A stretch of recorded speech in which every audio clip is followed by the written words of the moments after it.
Ramayana chapter 38. Rama disconsolate. When Marita was struck by Rama's arrow and was about to die, he resumed his own Rakshasa shape and cried aloud in a voice which was an exact imitation of Rama's.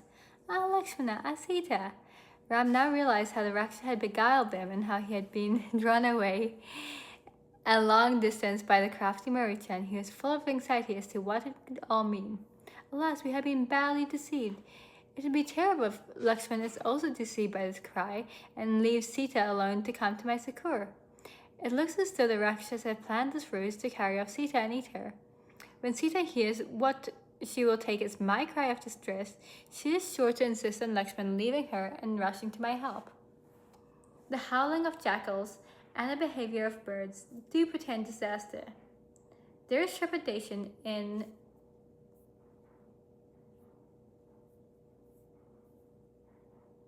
my heart, and it is potent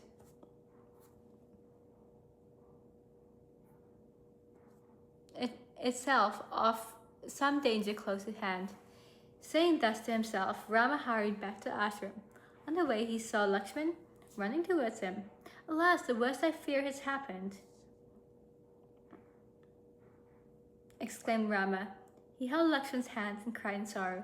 Why did you leave Sita alone in the forest, Lakshman? You may be sure that the Rakshas have killed and eaten her. It was not right of you to leave her and come away. It is now all over with Sita, fatigued and thirsty with the futile chase, and now overwhelmed with danger and unbearable anxiety. Rama cried again. If I do not see Sita in their ashram when we return, I shall surely die, Lakshman. You will return to Ayodhya, the survivor of us three, and tell them what has happened. Oh, how will Kausalya bear her grief? Lakshman, you have more than fulfilled Kaikeyi's wishes. The Rakshas will by now have visited on Sita, poor unprotected Sita, all their pent-up hatred against us. They must have killed and eaten her up by now. How could you leave her alone and come away? How could you be deceived by Maricha's false cry? What shall I do now? I shall see Sita no more. The Rakshas' plan has succeeded. My trust in you was misplaced, and I shall never see Sita. How could you leave her and come away? How could you, Lakshman? Lakshman answered with tears in his eyes. What else, brother, could I do? When Sita heard the cry, Alas, Sita! Alas, Lakshmana! She was frightened. Quivering with fear, she urged me to go to you at once and would tolerate no delay. She persisted, whatever I said to the contrary. I told her again and again not to be afraid and assured her that no foe was strong enough to do you harm, and that the cry of the distress was not yours. But she would not listen. She charged me with having turned traitor to you and with having come to the forest with treasonable intentions. And oh, brother, she found it possible in her anguish to say I would be glad of her death out of sinful intentions towards herself. I was half dead with horror on hearing those words of hers, and then she announced that she would kill herself if I did not go on the instant. Mad herself, she maddened me with her words of reproach, and I ran towards you, not knowing what else to do. But Rama was not satisfied. Whatever a foolish woman might have said in her fright, you should have stayed and not left her unprotected. How could you do such a foolish thing? You have brought calamity on me. I shall never see Sita again. The two hurried on to the ashrama. Many bad omens appeared on their way, and Rama repeated as he saw them one by one, I fear we shall never see Sita again. Reaching the ashram, they found it, as they had feared, empty. Sita was not there. The deerskin, the kusa the mat spread as a seat, all lay scattered on the ground. Rama wept and ran hither and thither in the grove round the cottage. The leaves and flowers on the trees had faded. Sita was nowhere to be seen. He wandered about like one mad. His eyes were bloodshot. He cried, Alas, have they eaten her up? Have they carried her away? Oh, Bo, she must be trembled in terror. I cannot bear the thought of it.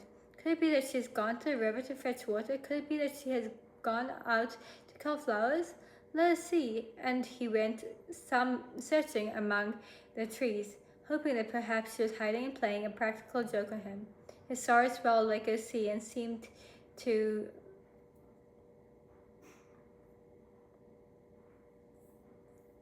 have drowned his reason. He called the trees one by one by their names and beseeched them for help. O Ashoka tree, be true to your name. Remove my sorrow. You must know the truth. Tell me where is Sita now? O tall palm tree, you must be able to see where Sita. Tell me where she is. He talked to animals too. O tiger, he said, the elephant and the deer are afraid to tell me the truth, but you have no fear. You can tell me what has happened. You know everything. Tell me the truth. He then cried, Oh Sita, you are bidding somewhere. There, I see you there. Stop this fooling. I can stand it no longer. After wandering and weeping in rain for a long time, he fell on the ground, moaning. Ha Lakshman, ha Sita, he cried like an elephant trapped in a pit. Lakshman, Sita is nowhere. The Rakshas have captured her and torn her to pieces and eaten her up. How can I live any more? My end is near. And when my father sees me in the other world, he will say, Why have you come here, my son, before fulfilling my command? I have failed in everything. I have failed. Lakshman could bear the sight no longer. Brother, it is not right that you should cry like this, he said. Let us search through the forest. You know how fond Sita is of entering caves and thickets. She may be bathing in the river, or playing somewhere, or culling flowers. Let us search again. She's only testing us. Come, let us search again. Do not cry. The two searched all over the place, on hills, by pools, and on the river banks. But they did not find her. Sita is not to be seen, Lakshman, said Ram. What shall I do now? Lakshman tried to encourage him with words of hope, but Rama was inconsolable. No, no, my brother. There is no hope, he said. Sita is nowhere. I have lost her forever. I shall live no more. He lay unconscious for a time. Then he came to himself and lifted his voice and wept. Nothing that Lakshman could say was going to comfort him. Lakshman, how can I go back to Ayodhya? He cried. Won't they laugh at me for not returning alone after allowing Sita to be killed won't they laugh at me for returning alone after allowing Sita to be killed and eaten by Rakshas? Having brought her to the forest and having failed to protect her, what shall I tell Janaka? No, you should go alone to Ayodhya. Go back and look after our mothers. Greet Bharat from me and tell him it was my dying wish that he should continue to rule as king. All Lakshman's efforts to console him were in vain. He was convinced that the Rakshas had carried away Sita and torn her to pieces and eaten her up. He pictured to himself in detail the horror of her suffering and cried in his grief, I must have committed terrible sins. How else could some suffering come to me? Sita, who accompanied me thinking I could protect her, has been eaten by the Rakshas and I can do nothing about it. Is there another sinner like me in the world? Lakshman said, Do not lose heart. You must be bold and energetic. A resolute mind can conquer fate. But you must first conquer your weakness. Let us make a more thorough search of the forest. Instead of yielding to unavailing sorrow, let us be manly and active. But Rama would not listen. Rama behaved as a human being, not an avatar of Vishnu, though elsewhere his words and actions gave room for a different view. Here Valmiki describes Rama as a mere man, enveloped in a gloom of supreme misfortune.